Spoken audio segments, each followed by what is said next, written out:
Welcome back to Lawn Dude on Earth. Thank you for listening to the show today. Let's see what topic we get into after the intro.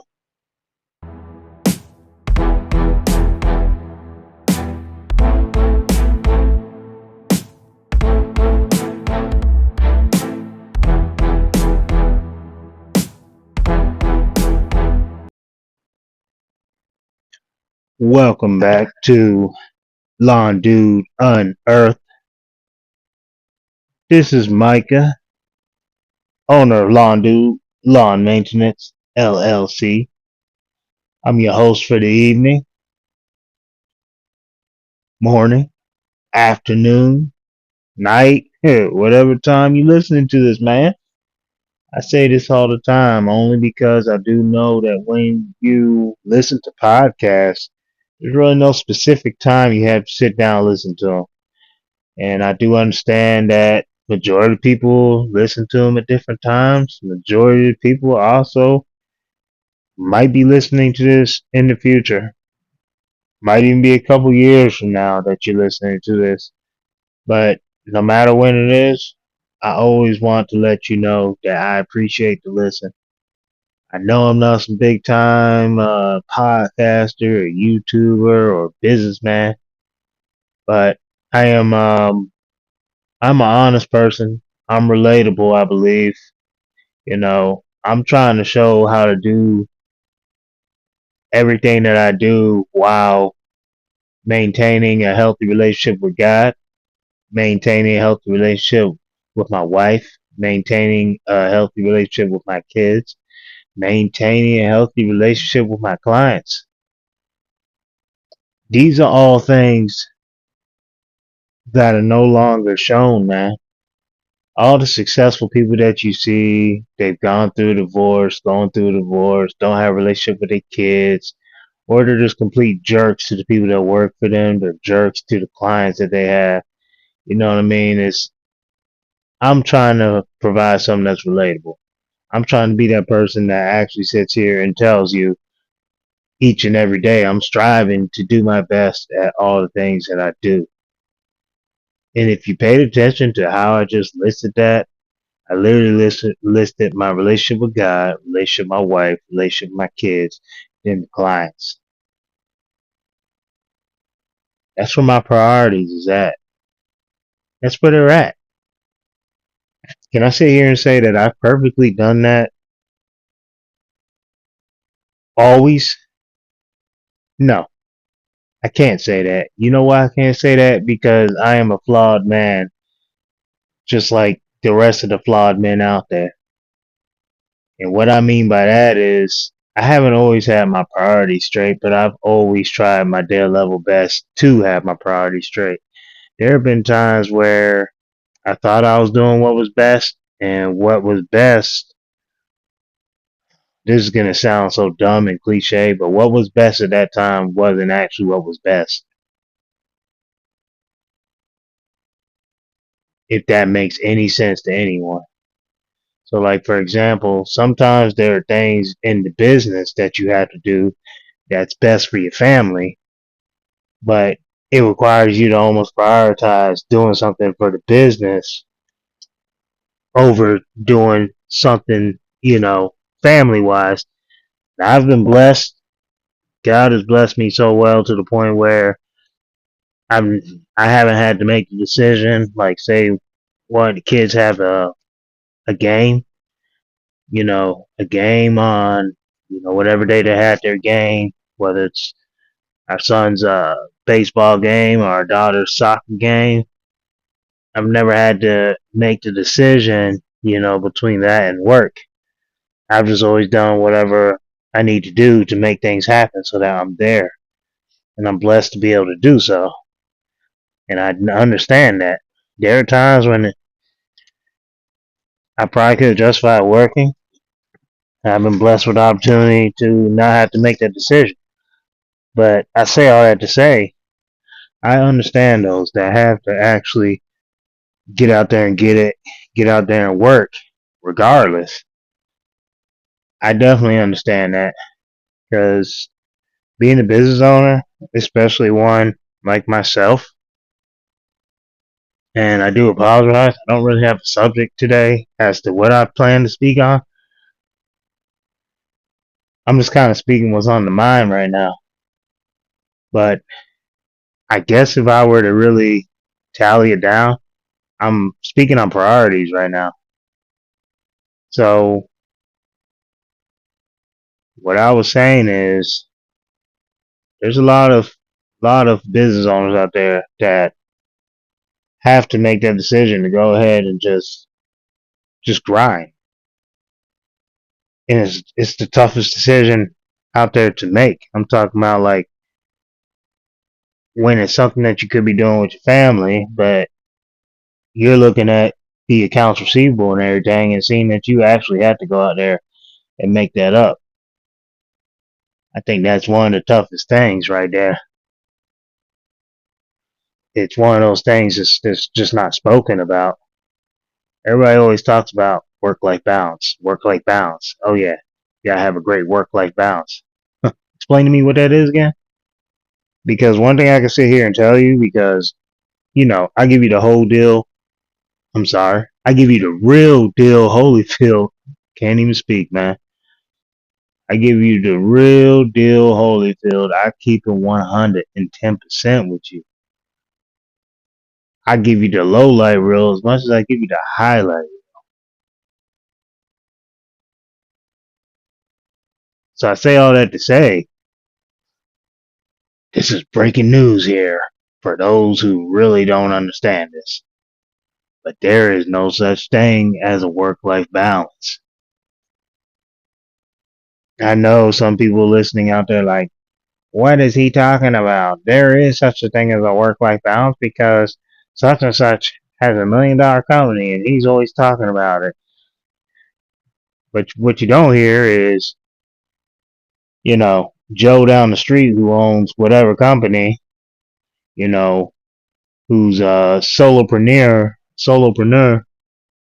owner operator with no employees like myself. What you don't hear is them talking about work life balance. Because I'm sorry, when you're a one man, a one woman show trying to run a business, oh my goodness, it's not just the work. It's everything. And it is tough. You got to be a tough individual for it. You gotta handle making the sales.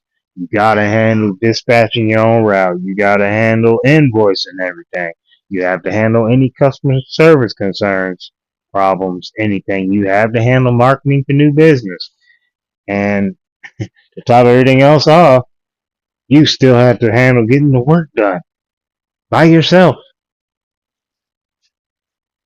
These are not easy times, man, when it comes to those situations. I know because the last 2 years I, by choice, decided to go solo to fix my cash flow, to make improvements in the business. I'm gonna be real with you.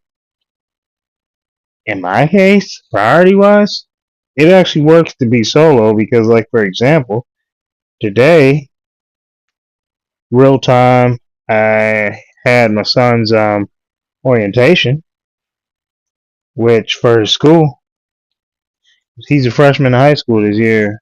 Man, where's the time gone? But I know to a lot of people that's not a big deal. Trust my wife had that handled. Not like I had to be there, but I want to be there.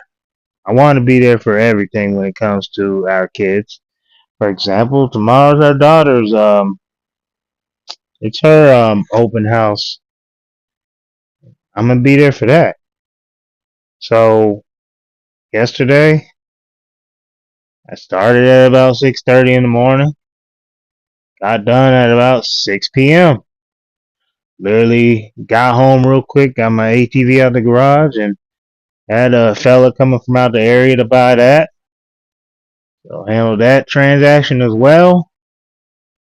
And that was a long day yesterday, long day, just to make sure that I can make the orientation today.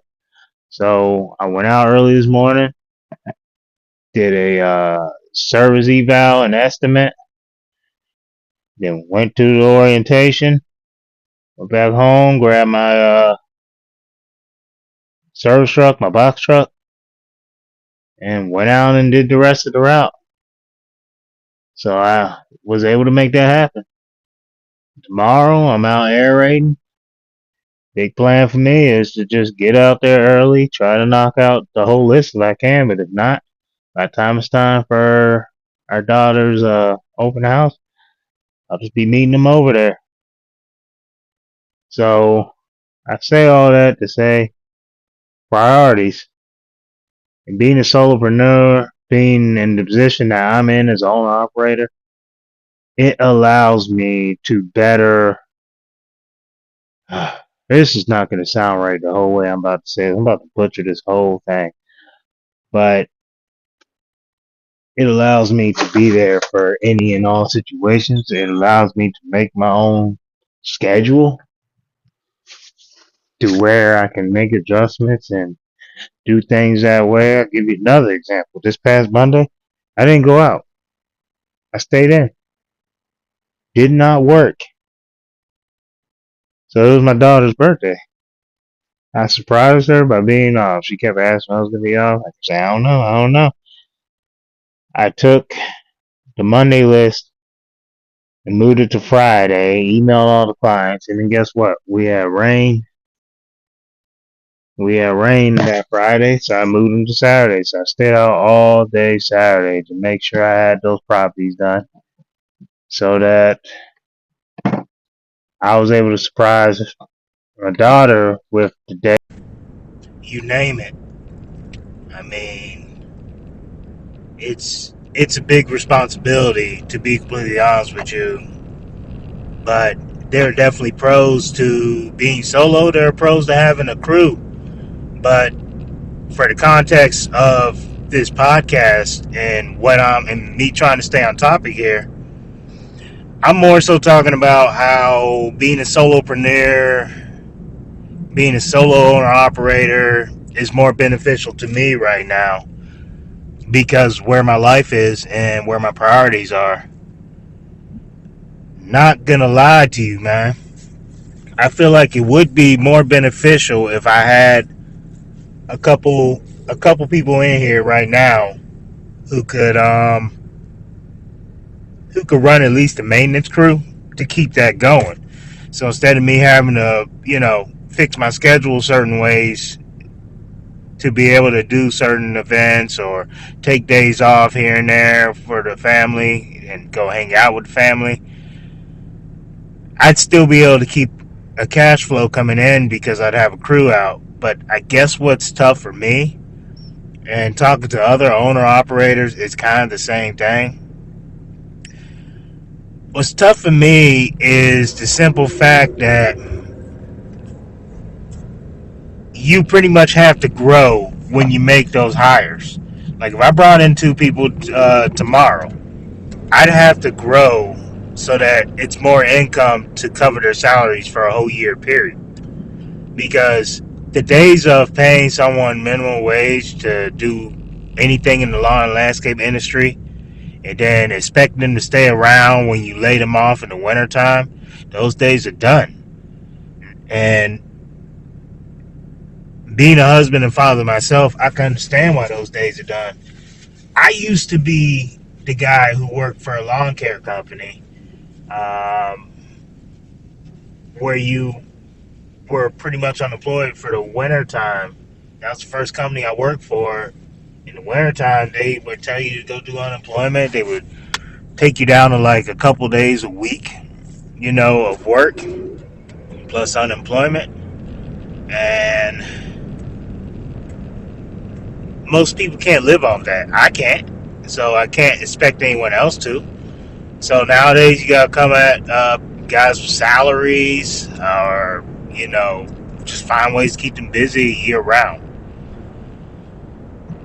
So I feel like that's part of the whole priorities thing is I had a good guy in here before I went solo who knew how to do as much as I did.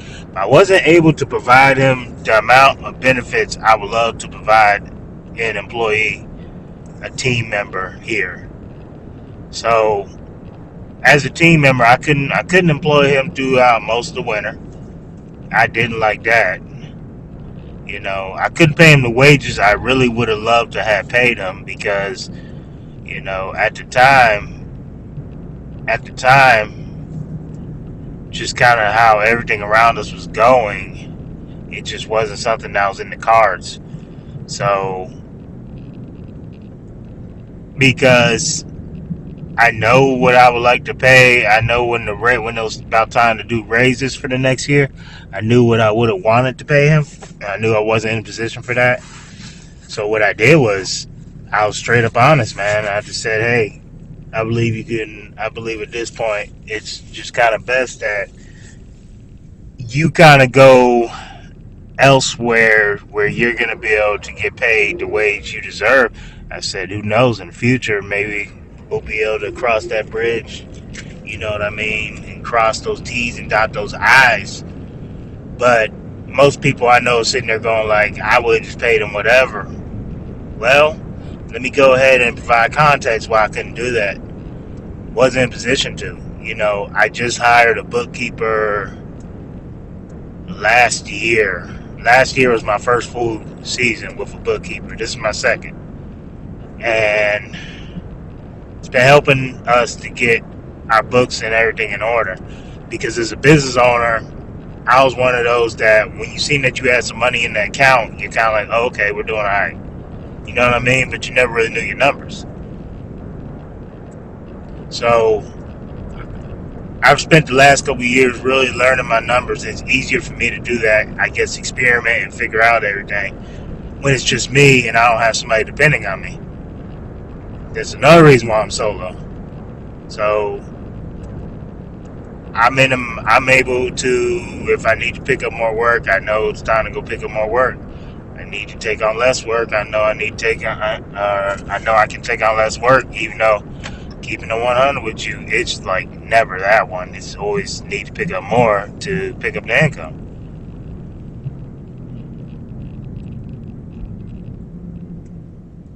So it's all about where your priorities are at, really. Like people always go, when do you know if you should, get a helper or if you should do it by yourself? You know what I mean? And I say every business is different. I have a real good friend of mine who is an owner operator, and he had messed his hand up trying to adjust his back door on his box truck, and it took him out of work for like a good solid few weeks. I think first week he was able to get some other peers to kind of take over his route, and then it got to the point where he was able to at least drive. He was able to bring in a couple guys, and he straight up said from that experience, he's going to keep at least one guy in. So now he has a helper, and I can definitely understand that point of view. And I sit here and I pray to God regularly that he keeps my health, and he has kept my health, because I'm going to tell you right now, I've structured this business so much to where it's dependent on me, to where not only can I not miss a day, but I don't really have anyone that knows the ins and outs of my clientele or anything. I mean, I do keep notes on everything, but when I've literally been the sole person on all these properties for at least the last 2 years. My previous helper, team member, he could come out here and do a lot of these properties, but I've gained a lot of new clientele since he left. But he would be one guy I would definitely, without hesitation, bring in to take care of this, though, for me, because I trust him wholeheartedly. So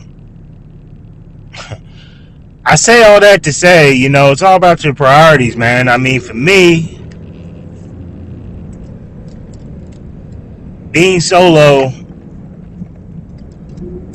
allows me to be able to kind of fix my schedule the way I would like to. If I know that we need more income, I know I can just go do that. I can add it. If I know that it's drizzling outside, I can still get some work done. I can just go do it. And it helps me just be able to prioritize what needs to be done. Whereas when you have people with you, you really can't prioritize. But again,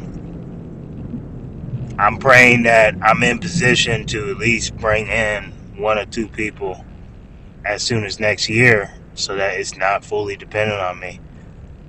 I want a business. I want to have a business and not a job, because right now it's feeling more like I'm working a job than it is running a business. So that's all I got today. I'm kind of all over the place, but it's kind of what's on the mind. It's on the mind right now, and I try to be, relatable. I try to keep everything 100 with y'all, and most importantly, I try to keep everything at a perspective where all of us regular folk can relate. Thank you for listening to Lon Dude on Earth. We talk about all kinds of things here. The good stuff, the tough stuff, and everything in between. If you like the show, please give us a 5-star review. You can find us on Apple, Spotify, and YouTube. Thanks for tuning in, and have a blessed day.